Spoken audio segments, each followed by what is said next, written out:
Армардақты қайын эфирде ашық алаң, тізгіндемен Азиза Мадияр. Дәл бүгін біз студияда су жаңа пәтерге қол жеткізген тұрғындардың коммуналдық мәселесі қалай шешіледі деген сауалға жауап беретін боламыз. Алдымен арнамыздан араша сұраған бозарықтық тұрғындардың мәселесін көтерген бейне материалға зер салайық.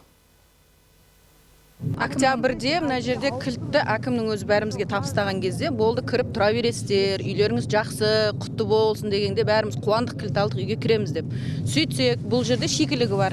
Қандай шикілік? Газ жоқ, газ берілген жоқ. Осы уақытқа шейін үйлердің ішіне келіп тұра алмай жатқан қанша тұрғындар бар. Квартирада тұрған адамдар осы үйді алғанша қанша күтті. Мысалы, өзімізде 10 жыл күтіп барып алып жатыр. 10 жылдың ішінде келіп мына жерге енді адамдар тұрайын десе, мынақа уже біздің ипотекамыздың ежемесячный платеж басталып кетті.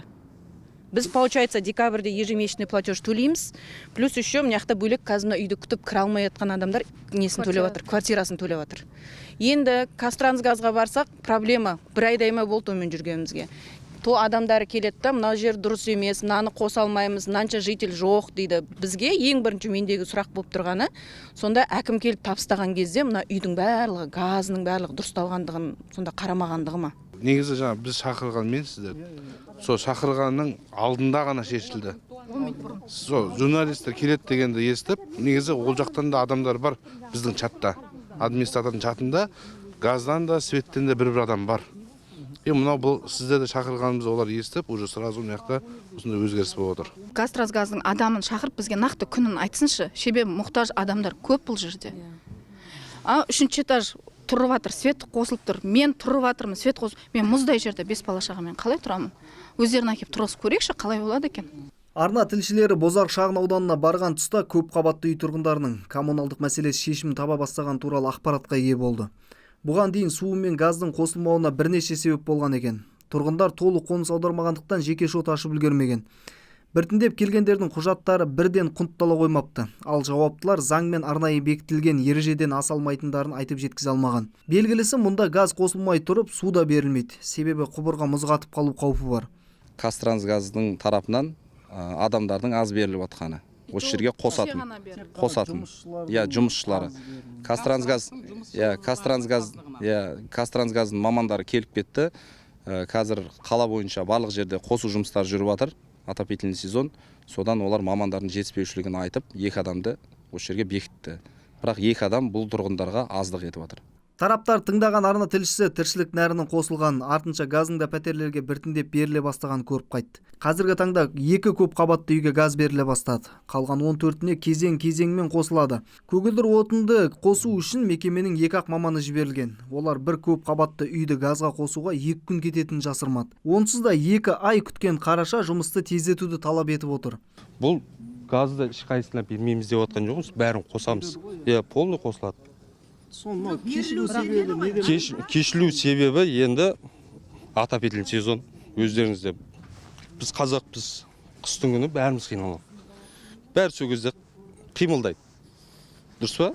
Жоқ, отопительный сезон екен білеміз. Сіздер районға бөледі ғой негізді.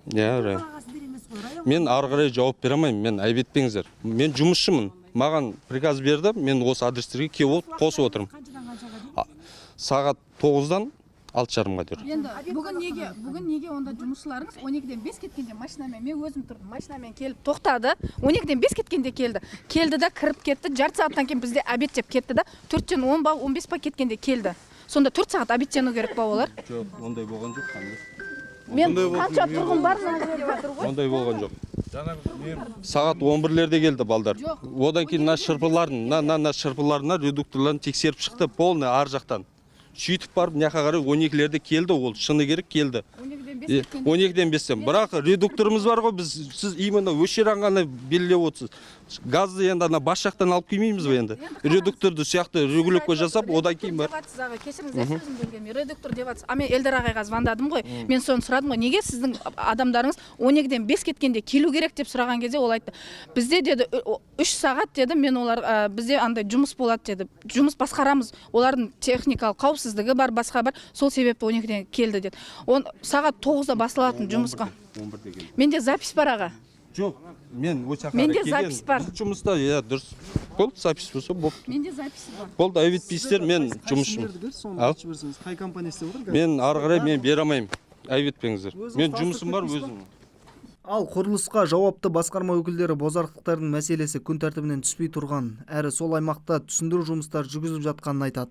Сала жауаптыларының сөзіне сенсек, мұнда құрылыс басқармасы тарапынан инфрақұрылымның жұмысы толық аяқталған. Ал газға қосудың өз ережесі бар. Яғни тұрғын үйде жеке шот ашқандардың үлесі 80%-ға жеткен жағдайда ғана көгілдір отын қосу жұмысы қолға алынады. Өкініштісі пәтер иелерінің кейбірі әлі отбасы банктен төлем қабілеттігін растап үлгермеген. Банк өкілдерінің мәліметіне сүйенсек, қазіргі таңда мұндағы халықтың 70% ғана құжаттарын құнттаған. Бұл жұмыстар әлі де жалғасып жатыр. Мәселеден хабардар болдық. Енді толығымен бұл шу неден шықты деген сауалға жауап алу мақсатында студияға келген қонақтармен таныстырсақ. Құрметті көрермен, бүгін Ашық алаң студиясында қонақта Шымкент қалалық құрылыс басқарма басшысының орынбасары Әжібаев Ердәулет мырза, қош келдіңіз. Және Отбасы банк Шымкент қалалық филиалы директорының орынбасары Ақыншаев Еркін мырза.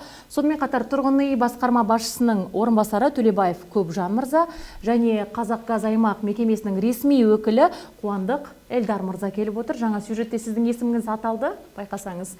Құрметті көрермендер, дәл бүгінгі таңда су жаңа пәтерге қоныстанған тұрғындардың шу шығару себебіне тоқталсақ. Алдымен Ердәулет мырза, өзіңізден бастайықшы. Расында да бұл шудың шығуына не себеп?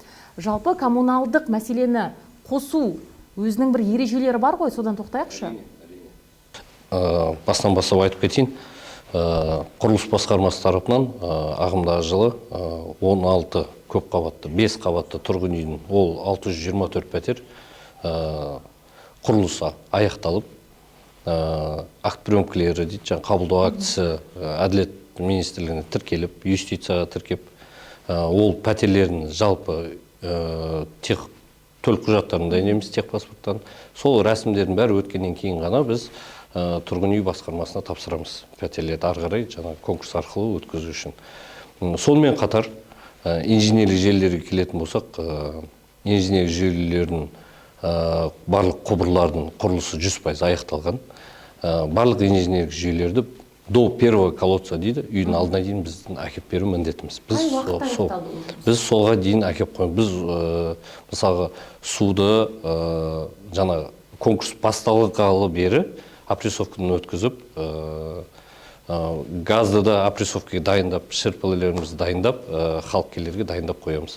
Ары қарай әр пәтер иесі өз пәтеріне қосу үшін жеке құжаттармен барып, монополист мекемелерге барып, Қазақгазға, ол водоканалға, ол жаңағы энергопотокқа барып, жеке счет ашады, лицевой счет.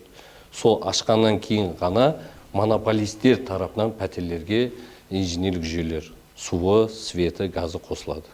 Мойындайықшы, бұл мәселе тек Бозарықта емес, жалпы жаңа пәтер берілген кез келген шағын ауданда орын алады, расымен де. Осы тұста Отбасы банктың ресми өкіліне, осы директордың орынбасары Еркін мырза, сізден сұрағым келіп отыр. Қазіргі таңда бұл үйлер конкурстан жеңген адамдар әрмен қарай төлем қабілеттілігін растау керек. Яғни екінші кезеңі бар. Ол да бұл коммуналдық мәселенің шешуіне қандай да бір септігін тигізеді ғой, тоқтауына, кішкене күтуіне. Қазір айтып өтейін. Айтып өткенде 624 пәтерді осы қыркүйек айында бізге конкурс бастауға бірге сөйлестік осы тұрғын үй мекемесімен. Және де 624-ті бірдестен бастамау үшін біз оны екіге бөлдік. 304 пәтер ол 8 үй, яғни қыркүйек айында бастап, қазан айынан төлем қабілетіне қатысушылар келе бастады. Оларға алғашқы 5 күндік беріледі, бірінші өткен кісілерге ол очередь бойынша өздерінде. Сонымен 320 пәтер ол сол қазан айының соңында, осы қараша айында ойнатылды. Ол қазіргі таңда ол бойынша жұмысты жүргізіп жатыр. Қазіргі бейнематериал бойынша ол сол бірінші 8 үй негізінде өткені қазіргі таңда ол жерде 80%-ға жуық толықтырылды. Өткені келісім шарт түзілді, және де Әділет министрлігінде тіркелді, меншік иелері бар ол үйлердің.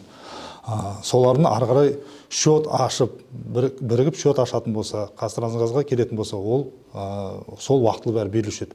Бірақтан енді былай айтайын, 304 пәтері бірдестен ойнатқан кезде 304 адам бірдестен келіп, бірдестен төлем қабілетін растап деген болмайды ғой. Біреуге 5 күн жеткілікті, біреуге ол өтпей қалатын болса, одан кейінгі қатысушы оған 5 күн беріледі. Ол басқа қатысушы, оған тағы 5 күн. Өтпей қалу қаупі де бар. Әрине, өткені 304 пәтерді бірінші ойнатылған кезде, ол жерде бастапқыда 70% жуығы өтті бірінші 5 күндікте. Олардың тізімін біз жинап, тұрғын үй басқармасына жібердік, олар келісім шарт түзді. Оларда ары қарай банктың ішкі өзінде талаптар бар. Ары қарай оценка жүргізіледі. Оценка жүргізгеннен кейін үйді залогқа қояды. Бірақ яғни меншік иесі аталғаннан кейін ол ары қарай барып су арнасына және де Қазтрансгазға барып счеттарды ашыла беруге болады. Өйткені уже Әділет министрлігінде ол пәтердің меншігі бар ары қарай. Сол жұмыстың бәрін айтқанда сол параллельно істей берсе болады да. Тек қана банктан бітіріп алып, кейін ғана істеу емес, уже меншік иесі болғаннан кейін ол құқылы бәрін соны жасай беруге. Ал енді мынау ипотекалық төлемге келейікші, жаңа көрдіңіздер, желтоқсан айынан бастап біз ипотекалық сомада бізге келіп отыр деді, одан бөлек біз пәтер жалдап тұрамыз, оған да төлейміз, бізге жаңа қиындық туғызып жатыр деген мәселе көтерілді. Қай кезден бастап негізі төлем келеді? Соңғы графикті қол қойған кезде, болды графикті клиентке бізге берген кезде, уже келесі айдан бастап төлем басталады. Ол несие. Ол жерде біз газ беріледі, кейін беріледі, содан кейін береміз деп жазылмайды. Өйткені меншік иесі аталғаннан кейін, ол уже ары қарай залогқа қойғаннан кейін, банкты өзінің тиесілі жұмыстарында жүргізе беру керек, оған тоқталмай. Өйткені әрқайсысын күте беретін болса, ондай заң жоқ. Газ беріледі, одан кейін ғана кредитті бересің деген. Ол залогқа үй қойды, үй дайын, техпаспорты бәрі бар, меншігі бар. Бұл ары қарай біз графикті бере береміз. Ол уже меншігі болғаннан кейін құқылы бәрін жасай беруге.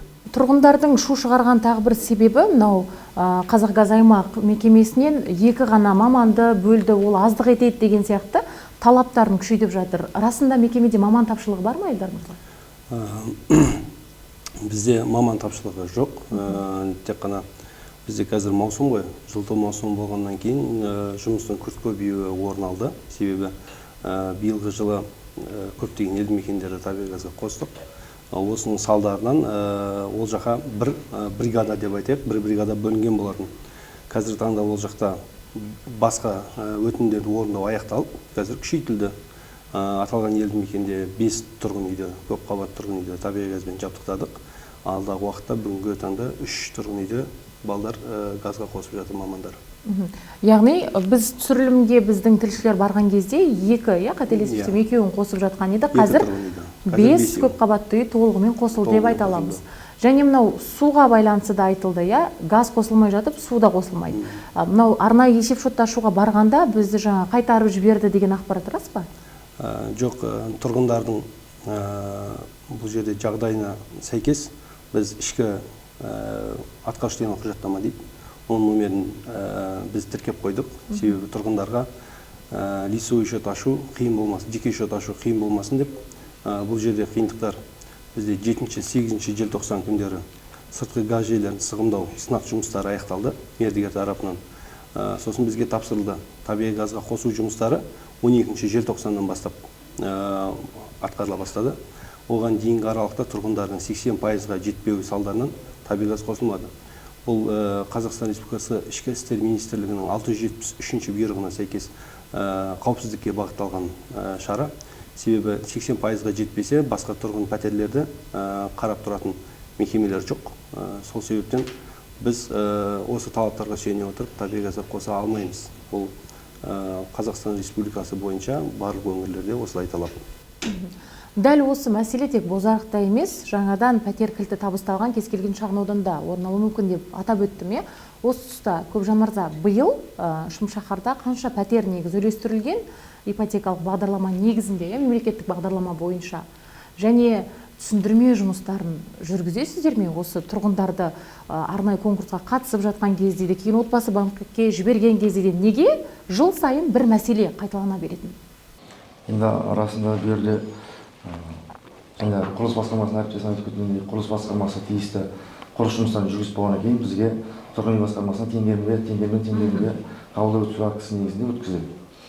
Ары қарай өткізіп болғаннан кейін әрбір несиелік пәтер болсын, жалға беру пәтер болсын, оның барлығына әрбір азамат өзіне жауапты болу керек. Яғни біз тарапынан қазіргі жағдай бойынша айтайықшы, Бозарық мөлтек ауданы бойынша бастапқыда қазан айында Отбасыбанк тарапынан тиісті конкурстар өтіп бастапқы 300 пәтердің тиісті келісімшарт жасау үшін бізге тізіммен жолданған.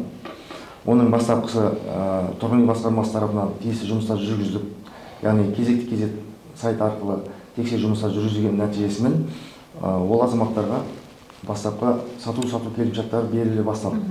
Өздеріңізге белгілі және сюжетте белгілі қала басшылығы 25 қазан тәуелсіздік Республика күніне орай қарсаңында бастапқы пәтер кілттері табысталды. 300-ге жуық пәтер кілттері табысталды азаматтар. Сол тапсырылған күннен бастап, сату келісімшарты жасалған күннен бастап, яғни қолданыстағы азаматтық кодексіне сәйкес меншік иесі қай уақыттан пайда болады? Меншік иесі ол тиісті құзырлы органдарға, яғни тіркеуші органдарға тіркелгеннен бастап меншік иесі пайда болады. Сол меншік иесі пайда болғаннан кейін ғана ары қарай әрбір азаматымыз тиісті дербес шот ашу үшін тиісті коммуналдық мекемелерге бару қажет. Яғни ол газымыз бар, суымыз бар, светіміз бар дегенде сол коммуналдық мемлекеттік мекемелерге барып, әрбір азамат дербес шоттарын ашу қажет тиісті. Яғни өзіміз тарапынан арендалық және айтып өткендей жалға беру шарты болсын, жалға беру үйлер болсын, арендалық ипотекалық негіздер болсын, бізбен тұрғын үй басқармасының тарапынан берілетін келісімшарттың берілу кезінде әрбір азаматымызға түсіндірме жұмыстар жүргізіледі. Яғни сіздер осы неден кейін барып, тиісті өздеріңіз дербес шоттарыңыз, есеп шоттарыңыз ашуға құлыстар деп айтылады. Бірақ 2 ай бойы бұл кісілердің айту бойынша 2 ай күттік деп отыр ғой, қазан айынан бастап есептейтін болсақ. Осы жұмыстың тоқтауына, кішкене баяу жүруіне себеп өздерінен де бар болып тұр ғой сонда. Енді бұл жерде әрбір азаматтың өзінің жауапкершілігі болып тұр ғой. Әрбір азаматқа айтып өткендей, ол өзінің жауапкершілігін алып, яғни тиісті мекемелерге барып дербес шоттарын ашу тиіс. Яғни әрбір азаматтың өзінің жауапкершілігі болып тұр бұл жерде. Осы тұста Ердәулет мырза, сізге сауал қойғым келіп отыр. Айналып келген кезде мәселені құрылыс басқармасынан, әкімдік өкілдерінен деген кінәні іздейтін өздеріңізде білесіздер, байқайсыздар. Тіпті желіге қандай да бір тұрғынның шағымы видео салынатын болса, астында әкімдік қайда қарап отыр деген пікір міндетті түрде табылады. Осы неге ондай пікір туады? Не себепті барлық кінәні осы әкімдік тарапынан іздейді деп ойлайсыздар? Бәлкім біздің халық қатты масылданып кеткен жоқ па? Яғни тегін дүниеге дейік, жалпы біреу жасап береді дегенге қатты үйреніп кеткен жоқ па? Өзіміз оны үйретіп қойған жоқпыз ба? Жалпы мен енді көпшілікке айтпаймын, бірақ кешегі Бозарықта болған жағдайды мен өзімде барып көрдім. Ол жерде кейбір азаматтар кәсіпорын қай жақта орналасатынын да білмейді. Оған қандай құжат апару керек екенде. Сол себепті жаңа әріптесім айтқандай, тек енді екі жақтан болады. Біздің де жаңа жұмысшылар түсіндіріп жүр, неқа барыңыз, на адреске барыңыз деген сияқты. Енді мен ойлаймын, әр азамат үйіне есік алдына шейін әкеп беріп отырып барлық істетті. Ары қарай тек қосу жұмыстарын жүргізу керек. Онда монополист жүргізеді, тек құжаттарын өткізіп, келісім шарттарына тұру керек әр азамат жеке-жеке. Енді соған да бармайтындар бар. Әлі күнге шейін мысалы 80% деп тұр, бірақ 100% қоныстанған үйлер бар. Бірақ өкінішке орай мына әлі күнге дейін лицевой счеттарын ашпай отқан азаматтар бар. Біреу отбасылық жағдайлар, біреу қалада емес, біреу тағы бір нәрсе. Бірақ әлі күнге шейін 100% ашылмаған бар. Сол себепті біз елдар біледі, Қазақгазбен үнемі бұл кісілерге звондап жатамыз, барайық, бастайық, суға болсын, электричествоға болсын, барлық коммуналдық қызметкерлерге де рахмет, бізді түсініп, осындай халық келіп жатыр, айтып жатыр, барайық, түсіндірейік деп бірлесе отырып, кешегі газды да бірлесе отырып қостық бұл кісілермен. Қазір енді ол жердегі мәселе түгел шешілді деп айтсақ болады ғой? Ол жердегі мәселе қазір қосылу жұмыстары жалғасып жатыр дедім ғой. 5 тұрғын үйді қосып қойдық. Алдағы уақытта толықтай табиғи газбен жабдықтаймыз.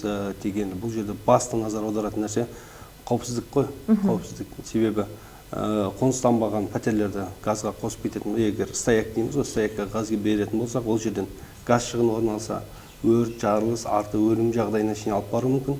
Себебі ол жерде бір емес бірнеше қабатты тұрғын үй. Соның негізінде біз тұрғындарға түсіндірме жұмыстарын жүргізіп жатырмыз құрылыс басқармасымен бірге. Өйткені Шымкент қаласы әкімдігінің ғимаратында да тұрғындарға түсіндіріп айтқанбыз. 80%-ға жету керек. Бұл осы сіздердің бейне сюжеттеріңіздің алдында бір апта 10 күн алдын болған нәрсе. Біз жалпылама түсіндірме жұмыстарын жүргіздік. Енді ары қарай жаңа өзіңіз айтқандай әр тұрғынның өзінің жауапкершілігінде ғой. Жаңағы Ердәулет мырза айтқандай, расында бір тұрғындарға звондаса, сол жерде домкомдар олар айтып жатыр, мен қалада емеспін, немесе мен ол жерде тұрмаймын, алып қойдым деген сияқты осындай уәждер бар. Енді әр тұрғын өзінің жауапкершілігіне ала отырып, жеке шотты ашып, оның қауіпсіздігін қамтамасыз ету қажет. Әрине. Енді сөзіңіз аузыңызда. Бұл енді ипотекалық үй болғаннан кейін, оны ол жалдаушыға береді ма, өзі тұрады ма, өзі шешеді, иә? Ең басы төлемін ай сайын төлесе болғаны. Олай емес пе? Олай емес, былай түсіндірдім. Бұл үй мемлекеттік бағдарлама бойынша берілген, ол біріншіден. Ол жалдамалы болсын, ипотекалық несие болсын, бұл бастысы білетіні, бұл мемлекеттік үй. Бұл жерде льготтық несие алынған, 2%-ық, 5%-ық несие алынған. Ол жерде қазір банк тарапынан бұл үй залогта тұр, былай айтқанда. Біз банк залогта ұстағаннан кейін, негізінде бұл үйлерді мемлекет үйге мұқтаж адамдарға берген. Ол жерде қазір айтылу, ол жалдамалыға беріп жатыр деген, ол дұрыс емес. Дұрыс емес. Бірақ заң аясында ешқандай шара қолданылмайды ғой оларға. Неге қолданылмайды деген? Енді қараңыз, егер де үйге мұқтаж болып алатын болса, енді заң бойынша мен үйді және де квартираға тапсыру үшін, мысалы, ол коммерциялық жұмыс болады. Әрине. Ол бизнес. Табыс. Ол заңдастыру керек. Значит, ол істеп жатқан адамдар, ол мысалы былай квартираға тапсырып кетті. Ол заңсыз болып тұр. Өйткені налог төленбейді ол жерден, дұрыс қой. Сосын банкта тұрған залогты ол жалға беріп жатыр. Ол тағы бір нарушение, былай айтқанда. Оны біз қай мекеменің тарапынан тексеру болады? Мен білуімше, рейдтік шаралар көбінесе мынау арендалық үйлерді табыстайды ғой бізде. Ол мемлекеттің тұрғын үйдің балансында болады. Сол үйлерге рейдтік шара жүретін білемін. Ол кезде де өкінішке орай шартты сақтамай жалға беретін азаматтар өкінішке орай табылады және олардан жаңағы үйді тартып алу жұмыстары жүргізіледі. Ал дәл осы мемлекеттік бағдарлама негізінде, бұл ипотека ғой, несие, аз пайыздық несиемен алған тұрғындардың өзі тұрып жатыр ма, әлде өзіңіз айтқан заңсыздықпен біреуге пәтерге жалға берді ма? Кім тексереді? Егер жалға беру бойынша ол бір басқа мәселе болса, бұл жерде ипотека бойынша бұл уже меншік иесі. Былай айтқанда, мысалы, мен егер де мемлекет бағдарлама алсам, бұл менің үйім. Мен заң аясында не істесем де бұл үймен өзім құлымын оған. Былай айтқанда да, оған қазір барып тексеру жұмысын сен тұрып жатсың ба, жасаймайсыз. Көрдіңіз ба? Ол егер де заңдастырса, ол жағын тура осылай комиссия болады, барып тексереді, тұрады ма, тұрмайды ма, қалай болады десе, ол кезде басқа сұрақ. Қазіргі таңда ондай заң жоқ. Мен меншік иесімін бе, бұл менің үйім. Не істесем дегенде ешкімге кедергі келтірмейді, заң бұзушылықсыз не істесем, оны білем дегенде, да? Оны квартираға тапсырып жатыр ма, оны дәлелдеу керек еще. Дұрыс. Тексеруге құқық жоқ, бірақ оны пәтер жалға беруге болмайды. Айтып жатырмыз деп, ол сөз ғой. Ол сөз. Оны мысалы дәлелдеу керек. Тапсырып жатырмыз. Тексеруге де құқық жоқ бір жағынан. Әлі дәлелдеші мен тапсырып жатқанмын. Ешқандай жоқ. ИП жоқ, договор аренда жоқ, ештеңке жоқ. Просто қасында көршісі айтады, бұл үйде ол тұрмайды, анау біреу келеді. Ол айтады, інім тұрып жатыр, ал не дейсің? Менің үйім. Ініме бердім, інім тұра берсін. Ал не дейсің? Ештеңке айта алмайсыз. Айналып келген кезде бұл, яғни пәтер жалға бергеннен кейін мәселе айналып келгенде тағы да құрылыс басқармасына келіп тіреледі. Рас қой? Себебін өзіңіз айтыңызшы. Бізде де енді көптеген қиыншылықтар болып жатады. КСК бар, обслуживание жасау керек, ол үйге қызмет жасау керек. Оның жертөлесінде тұрған насосы бар, басқа құбырлар бар. Жаңағыдай өзі сезонда дейді, 6 айда бір рет норматив бар, сол нормативке сәйкес күздің күні, мысалы көктемнің кезінде тазалау деген сияқты қызмет көрсету жұмыстары жүргізілу керек. Тиіс өкінішке орай сол КСК-ларымыз кетіп қалып жатады. Себебі мысалы 40 пәтер болатын болса, соның төлейтіні 15-20 ғана, қалғандар төлемейді, немесе тұрмайды, немесе жаңа квартирант төлейді, ол мен бұл жерде квартирант, мен төлемеймін деген сияқты. Сондай бір қиындықтарға жиі кездесіп жатамыз. Соны жалпына экранды пайдалана отырып, жалғыз қазтрансгаз емес, мысалы қуат жылумен де бізде жаңа қуат жылу мекемесімен де болады. Қуат жылу 3-4 адам келіп үйге қоныс комиссия өтіп келіп үйге жылу қосып бер деп жатады. Қуат жылу қосса тек қана бүкіл үйге домға қосады. Ақысын бөліп төлесін дейді. Иә. Ол кісілер айтады, ол кісілерге дұрыс, себебі от жағылып жатыр, шығын келіп жатыр, ол айтады, бүкіл домға қоссам, жаңағы келген тұрғындарға шашып берейін. Ол кісілер оған әрине келіспейді. Сол себепті біз айтып жатқанымыз жаңа кемінде 50%, қазтрансгаздың талабы бойынша 80%, ол азаматтар қоныстанбай барлық жалпы желілерді қосу ол қиындыққа соғады. Соған кішкене түсінікпен қараса, сол үшін отбасыдан тұрғын үйден келісім шартты алғаннан кейін бірінші кезекте жаңа қызмет көрсетуші мекемелерге барып лицевой счет ашумен айналысса, оның міндетті екенін тұрса да, тұрмаса да, квартираға берсе де, бірақ лицевой счет ашып, коммуналдық услуга төлену қажет екендігін жалпы халықтың назарына жеткізгім келеді.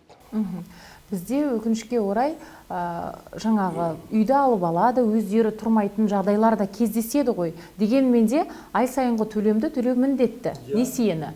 Төлемеген, қанша уақытта төлемеген жағдайда сіздер ол үйді алып қоюға құқықтарыңыз бар?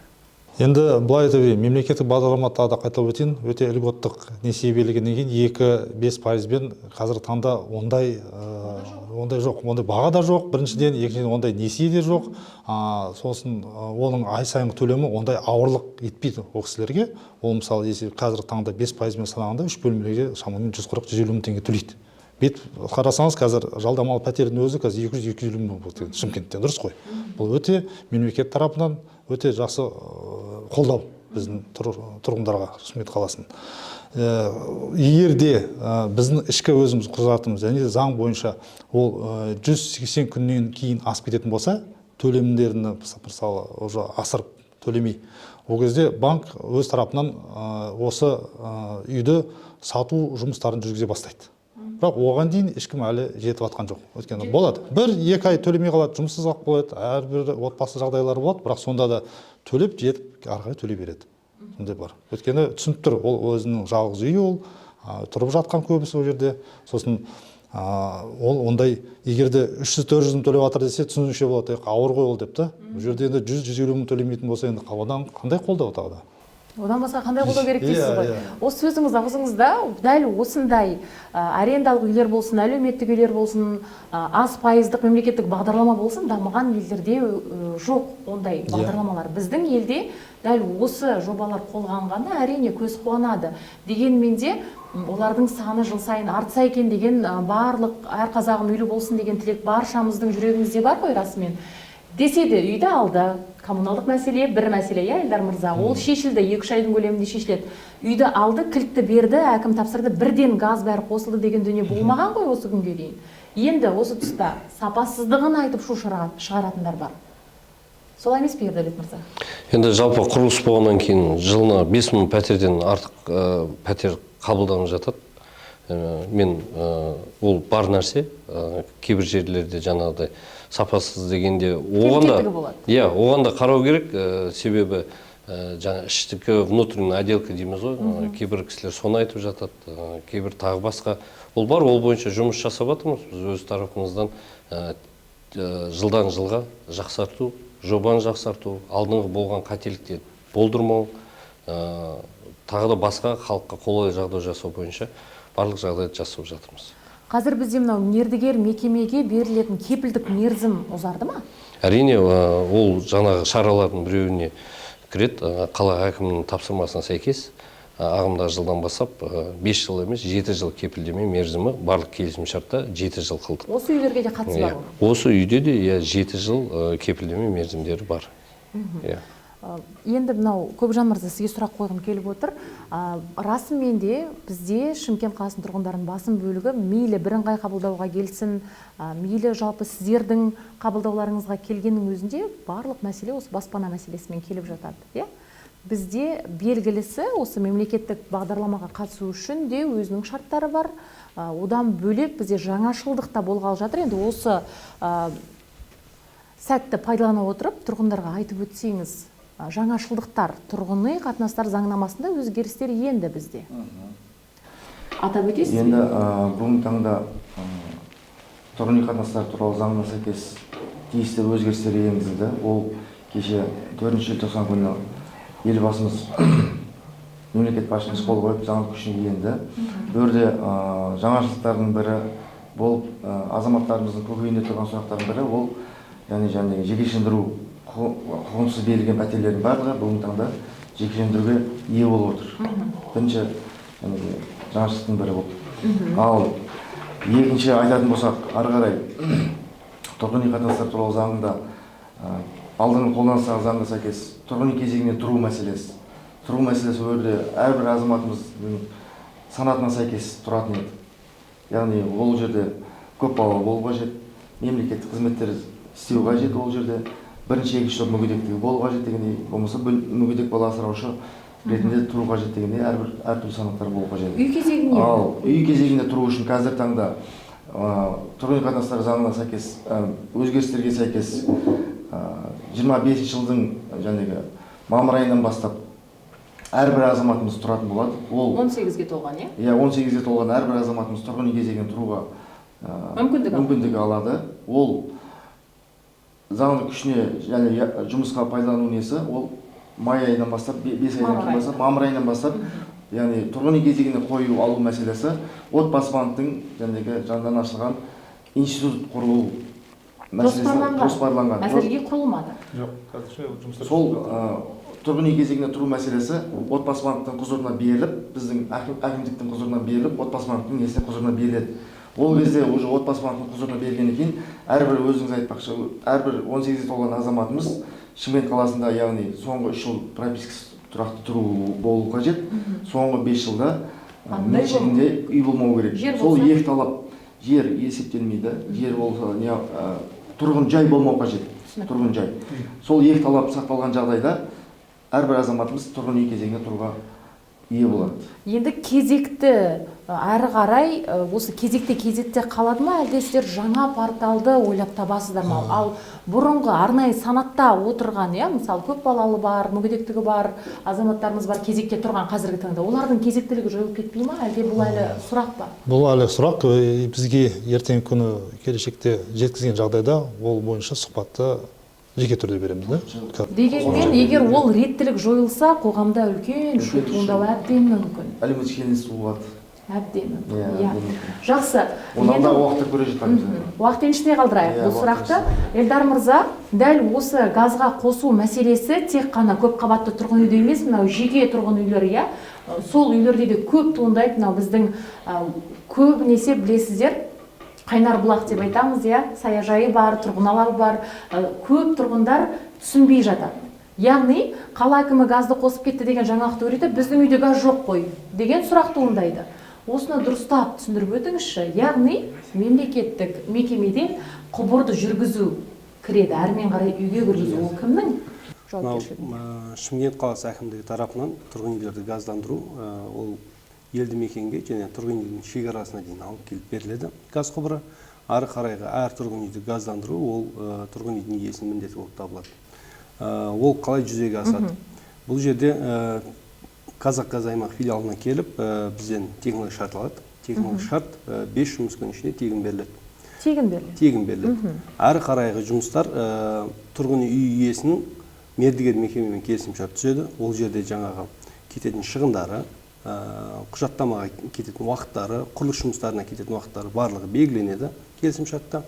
Осы келісімшарттың негізінде мердігер толық жұмыстарды атқарады. Яғни құрылыс монтаж жұмыстарын аяқтайды, сосын атқарушы деген құжаттамалары филиалға тапсырылады. Біздің мамандардың тарапынан барып тұрғын үй тексеріледі. Яғни жобаға сәйкестігі және қауіпсіздігіне. Ол жерде желдету арналарының болуы, улануға және метан газына дабыл қаққыштардың болуы, осынысына өзіміздің арнайы талаптар бар. Сол талаптарға тексеріледі. Сосын ғана барып расталған жағдайда біз табиғи газды қосып береміз. Алғашқы қосу жұмыстары филиал тарапынан атқарылады және ол тегін. Казахгазаймақ тарапынан ешқандай ақы төленбейді. Тек қана жаңағы мердігер мекеменің шамамен соммасы қанша теңгеге бағаланады? Енді нарықта білесіз ғой. Бұл енді бәсекелестік ортаға берілген. Әркім өзінің жұмысын әртүрлі бағалайды. Енді бір жерлерде 100 мың мен 120 мыңның арасы. Бір үйге? Иә, бір үйге. Осылай белгіленеді. Енді мен нақты суммасы мынандай деп айта алмаймын, себебі әрқайсысының өзінің жұмысына байланысты алынады. Ол жерде салынатын газ құбырының ұзындығына байланысты және қосымша орнатылатын қондырғыларға байланысты. Енді осы тарапта айтып кететін мәселе, осы келісім шарттың ішінде үй іші газ жабдықтарына қызмет көрсету деген бір жалпы тілде айтқанда ВДГ деп айтамыз. Келіп тұрады шотқа. Газ техника инспекциясымен осы нәрселер тексеріліп жатыр әкімдіктің тарапынан. Біздің басты мақсатымыз тұрғындардың табиғи газға қол жеткізу және оның ішінде қауіпсіз пайдалануы. Осының негізінде біз түсіндірме жұмыстарын көптеп жүргізіп жатырмыз қазір. Осы атап өткен мекеме бар ғой, әртүрлі компания болады, оның дұрыс қой, лицензиясы бар. Өкініштісі кейбір тұрғындардың шағымы болды бізге. Біз келісім шартқа тұрдық ол кісілермен, жылына бір рет келіп тексеріп кету керек, бірақ тексермейді дегенмен де ақшасын алып отырады деген мәселе. Сұрағыңыз орынды. Бұған былай жауап берейін. Мынау Шымкент қаласы әкімдігі тарапынан газ техника инспекциясы құрылмай тұрып, бұл бәсекелестік ортаға беріліп кетті ғой. Осы уақытта бұл кісілерге бақылау болмады. Осының негізінде халықтың сенімінен шығып кетті. Аталған мердігер мекемелер тек қана сіздерге емес, бізге де өтінішпен, шағыммен келеді, яғни ақшасын алып кетеді, бірақ ешқандай қызмет көрсетілмейді деп. Қазіргі таңда жаңағы біздің мамандар және қалалық газ техника инспекциясымен жаңағы келісім шарттарын тексеру, тұрғын үйлерді тексереміз ғой, сол кезде келісім шарт анықталса, жаңағыдай өрескел заң бұзушылықтар, талаптар орындамауы неғылатын болса, анықталатын болса, біз сол мекемеге шағым түсіреміз.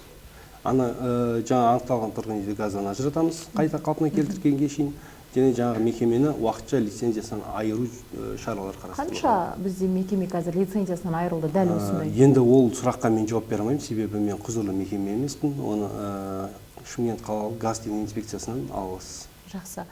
Енді өкінішке орай бізге берілген уақытта өз мәресіне жетіп отыр. Осы тұста студияға келгендеріңізге мың алғысымды айтамын, және түйіндейікші. Ашық алаңдағы көтерілген мәселе өте расында орынды, барша халыққа түсінікті болды деп ойлаймын. Әр тарап өзінің тарапынан айтылатын, жасалатын ережені түсіндіріп өтті деймін. Түйіндейікші, қорытынды сөзде тұрғындарға осы тұста тағы да алып қосарыңыз болса, біздің шымкенттік тұрғындарға. Енді қазір әңгіме барысында бәрін анықтадық қой, айтқанда қалай болды, қалай келдік, қалай басталды дегендей. Енді банк тарапынан айтатын болсам, ол мысалы біз 300 пәтерді конкурс басталған кезде, енді сәл былай математика жағынан қарайтын болсақ, біз бір күнде 300 адамды қабылдап, бір күнде 300 адамды управление жилияға жіберіп, мысалы бір күнде келісім шарттарды әділет министрі тіркеп, бір күнде қазір қосып беру дегенді түсініспей жүрген қаралушыда сұраймыз да, енді былай айтқанда. Өйткені оның әр өзінің талап реті, уақытысы бар да. Мысалы бастапқы бірінші өткен конкурста қатысушылар оларға 5 күндік беріледі. Одан кейін мысалы 50-60% өтетін болса, одан кейін келесі тағы 5 күндік беріледі. Ол өзі ішкі өзінің заңды процедуралар. Соны күтіп, сабыр сақтап дегендей барлығы болады. Барлығы ең бастысы үйлі болды. Енді қалғаны былай жасалып жатыр дегендей. Қаншама мың адамның алдынан суырылып шықты дейсіз ғой конкурстан. Түсінікті. Ердәулет мырза, өзіңіздің тарапынан? Мен жалпы жаңа лицевой счет ашу мәселесін халық түсінсе екен, осыны бір қолға алса екен, жаңадан пәтер алып, енді бұл соңғы тапсырып жатқан емес, келесі жылда, арғы жылда құдай қаласа жұмыс жалғасатын болады, бұдан да көп пәтерлер берілетін болады. Сол кезде жаңа халық кішкене осы нәрсені білсе деген ойым бар. Сонымен қатар экранды пайдаланып айта кететін нәрсем бар. Өздеріңізге берілген тұрғын үйді, одағы орналасқан қондырғыларды, лифтіні, алдыңызда тұрған қоқыс жәшігіне шейін, орындықтарға шейін кішкене жанашырлықпен күтіп ұстауларыңызды ғана сұраймын халықтан. Сіздікі ғой өйткені дейсіз ғой.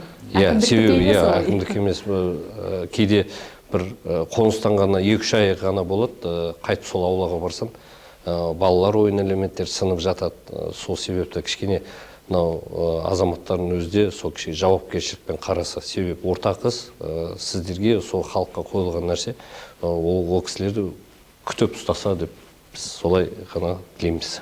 Көкжан мырза, кезексіз үй бер дейтіндер көп қой сіздерге келіп. Әрбір қазағым жайлы үйлі болсын демекші, азаматтарға айтатынымыз тек тұрғын үй басқармасының әлеуметтік желідегі парақшадағы мәліметтерге сенуге шақырамын. Себебі қазір таңда әрбір әлеуметтік желіде әртүрлі мәліметтер шығып жатады.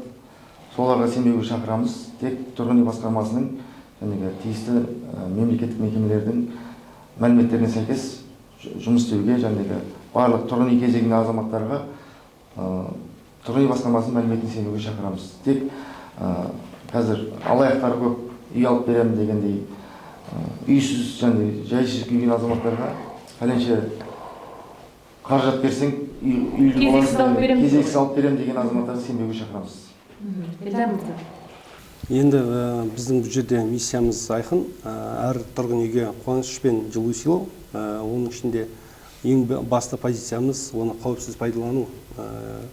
Осы негізде тұрғындарды, қала тұрғындарын табиғи газды пайдалану кезінде тұрмыстық қауіпсіздік ережелерін қатаң сақтауды және жаңағыдай жаңадан алған пәтерлерді ертерек келіп жеке шоттарын ашып бізге өтінімдер қалдыруын сұраймыз. Ары қарай мамандар мен қызметтер көрсетіледі, тиісті қызметтер. Көп рахмет, тағы да жұмыстарыңызға тек сәттілік тілейміз. Әрине тұрғындар тарапынан да жауапкершілік артып, сіздердің жұмыстарыңыз жеңілдесін деген ниетте бүгінгі ашық алаң әңгімемізді осымен тәмамдайық. Құрметті көрермен, әр қазағым баспаналы болсын деген ниетте біз бүгінгі шығарылымды аяқтаймыз. Кездескенше аман сау болыңыздар.